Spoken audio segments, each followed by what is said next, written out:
thanks for joining us for another episode of Mid-American Gardener. I'm your host, Tinisha Spain, and joining me in the studio today is one of our old friends, Jen Nelson is here today, and we're going to be doing some crafting slash planting slash all kinds of stuff. She dropped in to teach us how to do a really cool project. But before that, introduce yourself and tell us a little bit about you. I'm Jen Nelson. I'm a horticulturalist. You can find me in lots of different places. I am currently teaching Hort 105 at the University of Illinois, but I also have a website, groundedandgrowing.com, where I share stuff like this, and that's where this comes from. And this is a craft for even the non-crafty.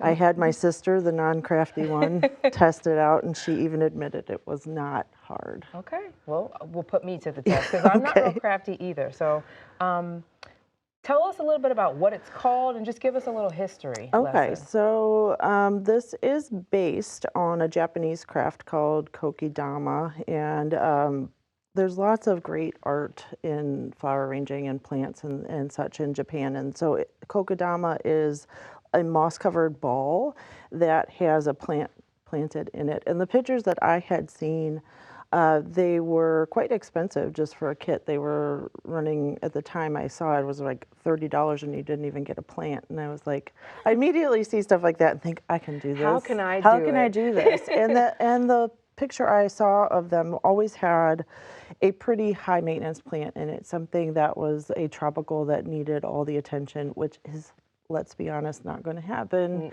at my house. So I saw a picture of somebody had done one with a succulent, and I was like, well, that's cute, but what if I could hang it? And so this is not directly true to the tradition, but it's a new kind of riff on it so that it will work at my house. And I've had these ones that I brought as examples have been in this state for about 6 years, and I kind of perked them up for TV yesterday because over time there's moss around the outside and it gets starts to break down. That's what it should do. It should start to kind of turn to soil. So I added some fresh in here, and it's honestly not my favorite because it's got this green dye on it, which I think looks too fake. But over time, it's going to weather and it's going to fade, so I'm not so worried about it. But I have these set up so that I can hang them. I was just going to ask, so during summer, where do these live? In the summer, these live in a rose of Sharon that's trimmed like a tree in my yard, and they do quite well, and they thrive, honestly. Yeah. And this particular plant, String of Pearls, is really tough to take care of in the house, but it does really well in this setup. And then this is a little tiny jade, which has honestly did kind of suffer over the winter, but it's starting to re-leaf out. She's coming back. She's coming back.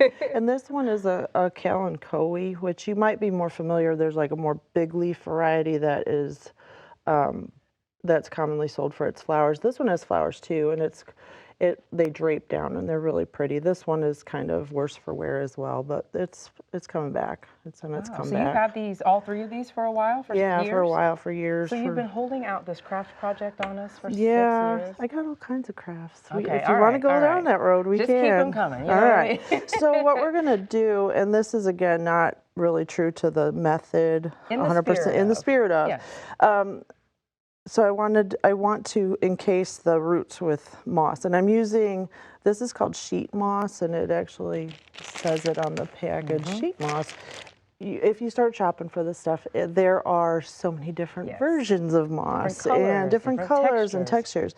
What I used to try to rejuvenate my old ones was labeled forest moss, and it's not quite in a sheet form. It's like smaller pieces, so it's way hard to work with, and I made a gigantic mess in the kitchen. And if my mom were observing me, she would be having a heart attack. But it's my kitchen. I can make a giant plant mess if I want. Because you're stuck cleaning it up. I'm stuck cleaning it up. Yeah, and I didn't put it down the drain, Mom. Don't worry. Yes, don't worry, Mom. Don't worry.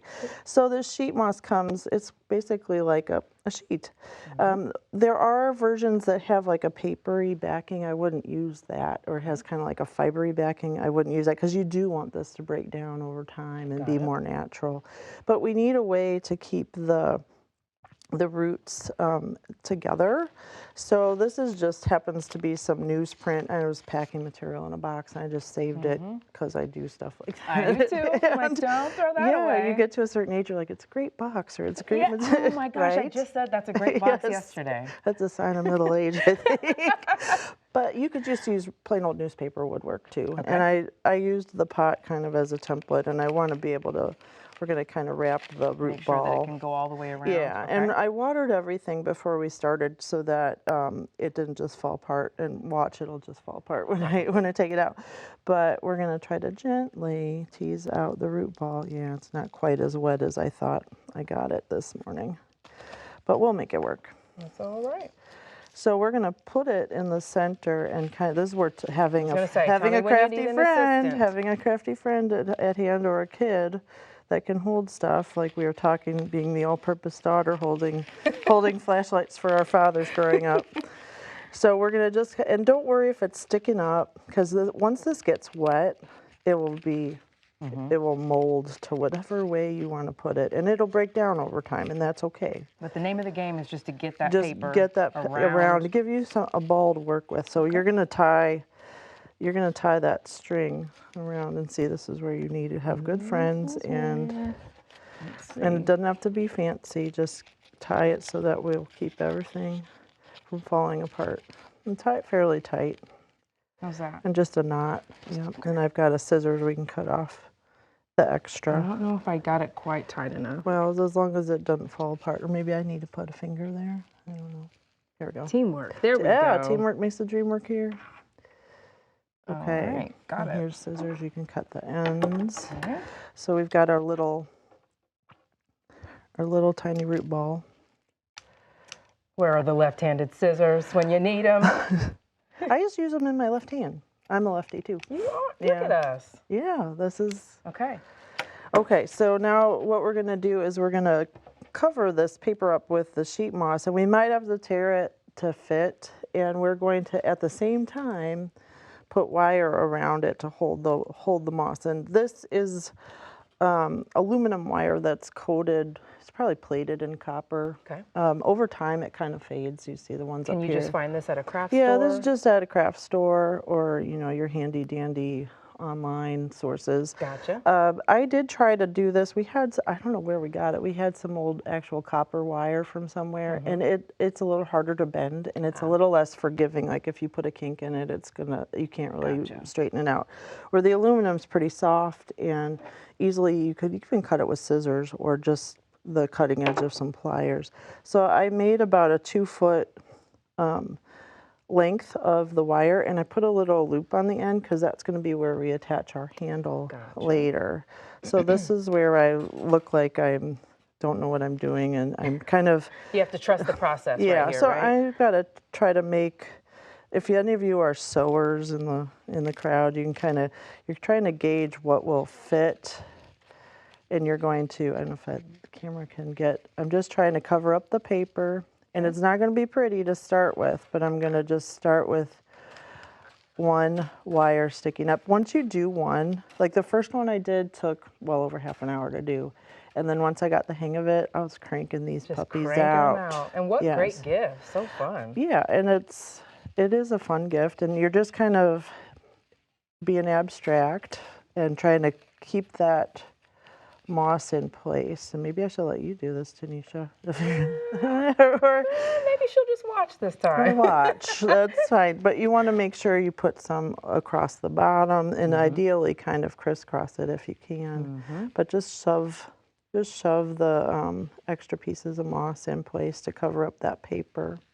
And you want the moss dry at this time, I would do it dry at this time. It's just easier to work with. It's going to be more bits falling off, and if you're in an area that is like it's really stirring up, I would even put a mask on. There can be stuff in moss that we shouldn't be breathing. Oh, good to know. But we're inside, so we're fine. Good to know. That's good practice with any kind of moss. Like if you're doing peat moss or sphagnum moss, there can be stuff in it that will make that you don't want to be breathing. Gotcha. So I'm just trying to make it look pretty and kind of crisscross the bottom to hold And it's bending easily and It just bends kind of really easily, and that's because it's aluminum giving you wire. whatever design you'd like. Yeah, and so I want it to kind of end there. I'm gonna tuck the end in with the pliers.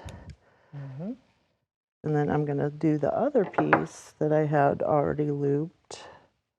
And you're gonna adjust this when it's done, but the other end, and kind of see which parts you missed. And go back over. Go back over, tighten it up. It's already cute. See the magic of crafting. Yes. Now I've got some paper here. I could trim that off later, or you can, but. Now in the summer, you said these are outside. Right. Then in the winter time, you bring them in. I bring them in, and to water them, I soak them in a bowl until they are thoroughly wet, and then in the winter they stay in a window. And you can get all kinds of little adhesive hooks, and I have some that are just in my kitchen window, wherever you've got good light. Especially with succulents, you want them to have as much light as you can give them over the winter. And the biggest thing for keeping them alive inside is not to overwater, and that's where a lot of people make their mistake. Yes. So this is nice. I don't recommend, if you get plants with stuff like this on the soil, I usually say take it off. Okay. But for this setup, it works really nice to keep just the right amount of moisture on the roots, even for a succulent. And they dry out relatively quickly. Okay. And over the winter, I don't water them more than once a month. Oh, okay. At all. I mean, low maintenance. Very low. That's like what we like. Extremely low. And so you may need to adjust kind of where the wire is, but you can hold that. But if there, like you said, if there was a tropical or something in here, much it higher. would be so fussy to take care of. It would be so dead at my house. So dead at mine too. It's hard to control humidity. I have a couple of tropicals that I winter, and it's tough. You're trying to get that balance just right, and I'm getting humidifiers out for the plants. And right, and I do that for some of my plants, but I can't have one in every room. I also have like kids that want to be fed and a house that needs to get clean. So there you go. Ta-da. And so we'll kind of just maybe trim that paper out, and we can stick another. Or could you add another piece? Yeah, you could add another moss piece. in there? You can do that. Add another piece right in that top. Yeah, let's put that right in there. Tuck it down. And then to water these, you said about once a month. Well, in the summer, do you water more frequently? Yeah, I do. Okay. Because it's so hot out, and I have them outside. If I had them inside, I would water a little less. But generally, succulents are actively growing in the summertime, so.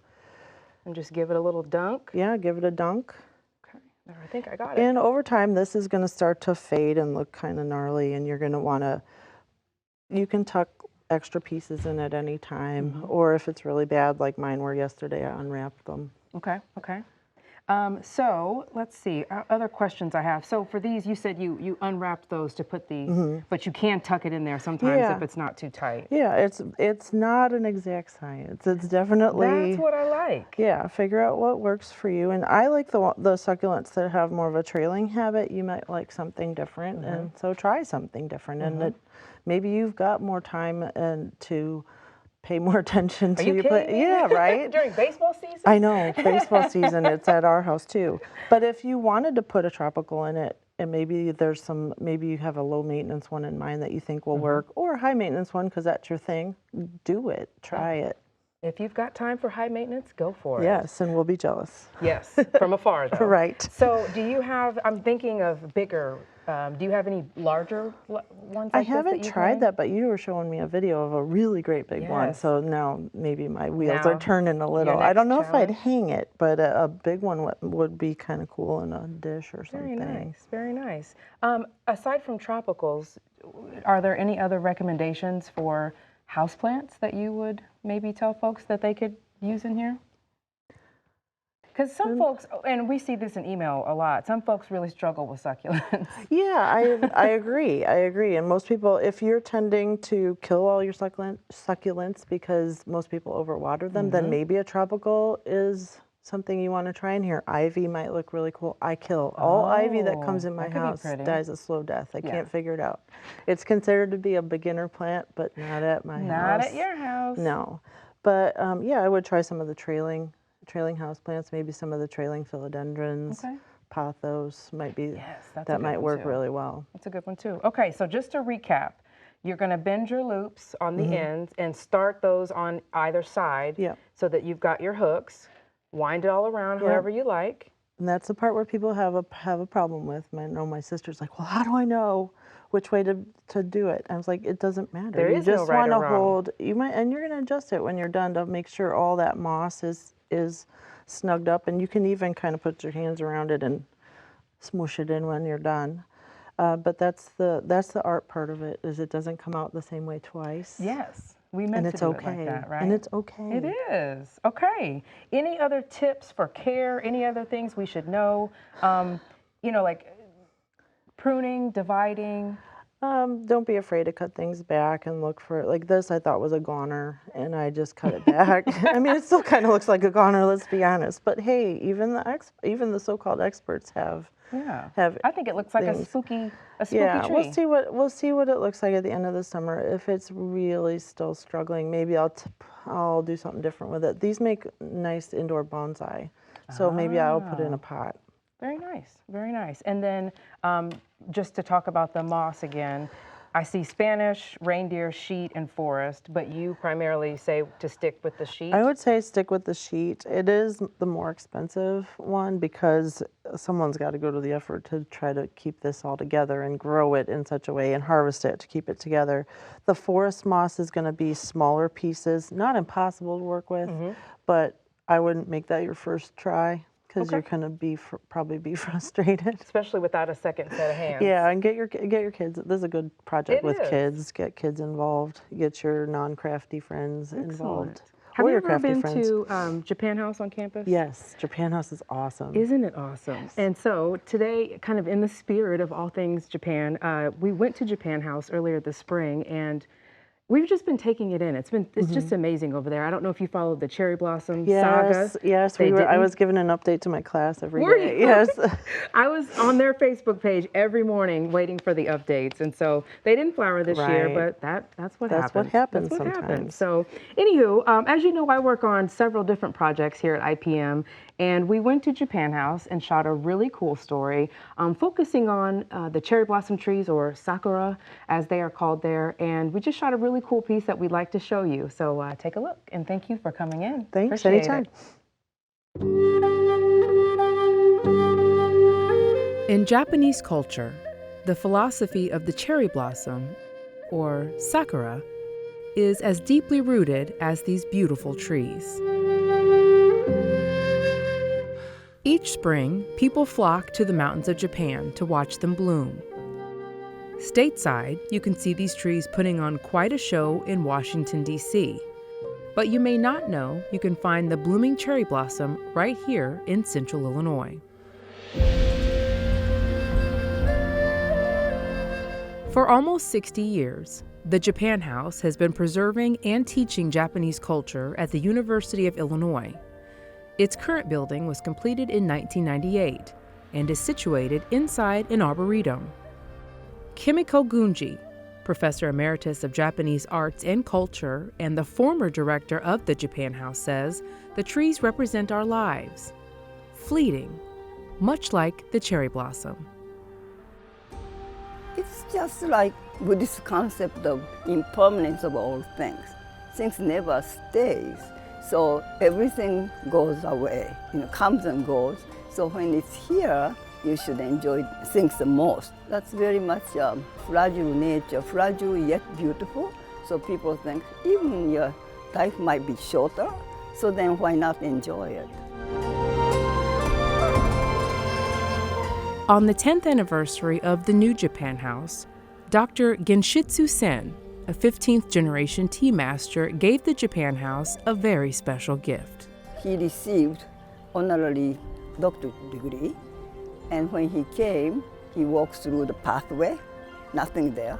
So he kind of said, wouldn't that be nice to have a cherry blossom around this pathway? So I said, yes. But I thought, well, that might be just a talk, right? And then he went home, and soon the International Affairs Office called saying that Dr. Sen would like to send a 50 Yoshino tree, which is one of the very beautiful Japanese cherry blossom tree. Dr. Sen sent master landscape gardener Katsuo Kubo to design the project and oversee the installation of what would be called Sen Cherry Tree Allée. Each tree was thoughtfully selected by Mr. Kubo and then carefully positioned in keeping with the Japanese cultural belief that, like each human, each tree has a personality uniquely its own. Dr. Sen served in the Japanese Navy in World War II. Post-war, he devoted his life to the philosophy of tea.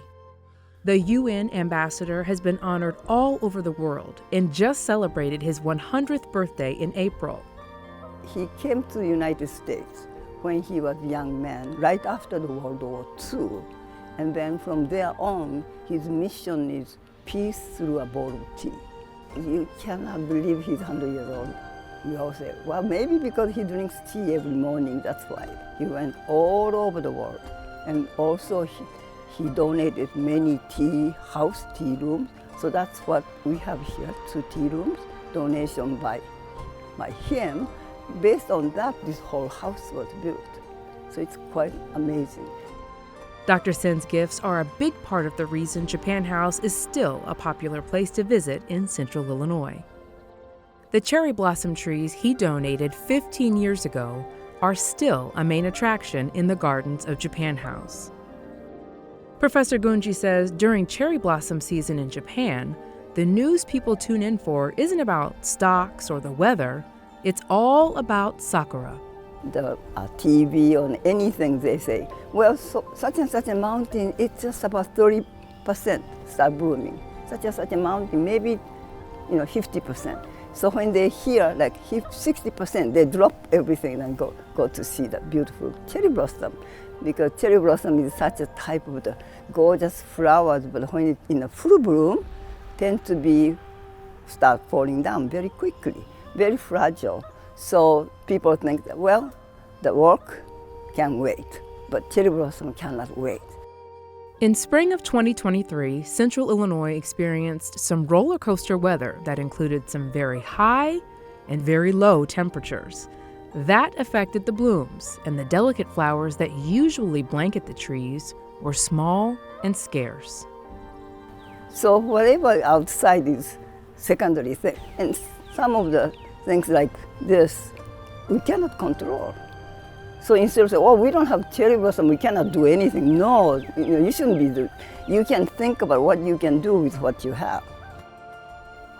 Blooms or no blooms, there's a lesson to be learned about the simple beauties in life, ones we often overlook.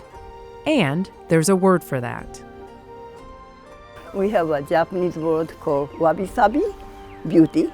Brilliant beauty, contrast to that is very quiet, rustic beauty.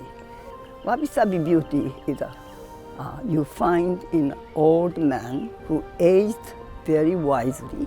So then his surface of the skin might be wrinkling, but when you start talking, he had wealth of knowledge, right? So that's the beauty of the wabi-sabi.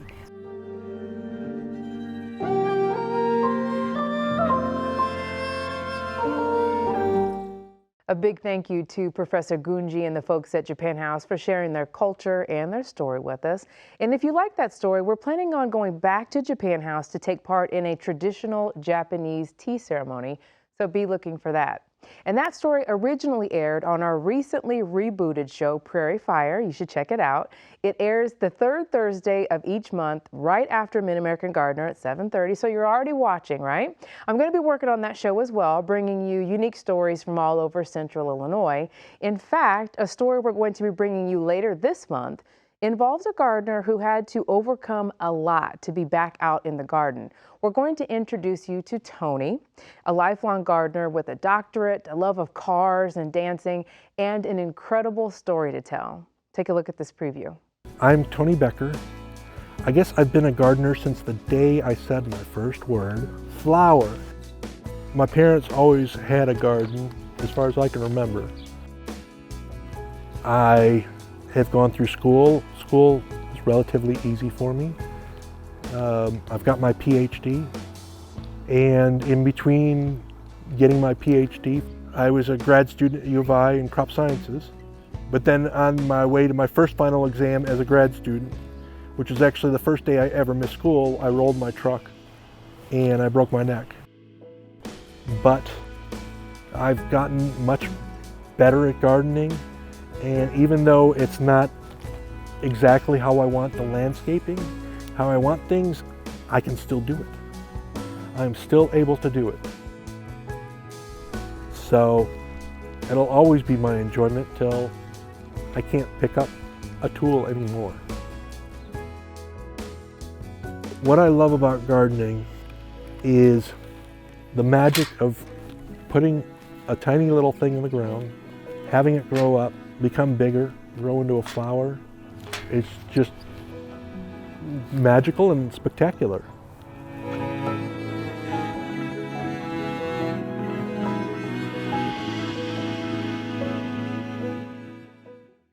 So be sure to join us to see the rest of Tony's story, and another thank you to Jennifer Nelson for this excellent plant craft that she helped us make. And that's it for us on this episode of MAG. We will see you next time. Thank you so much for watching.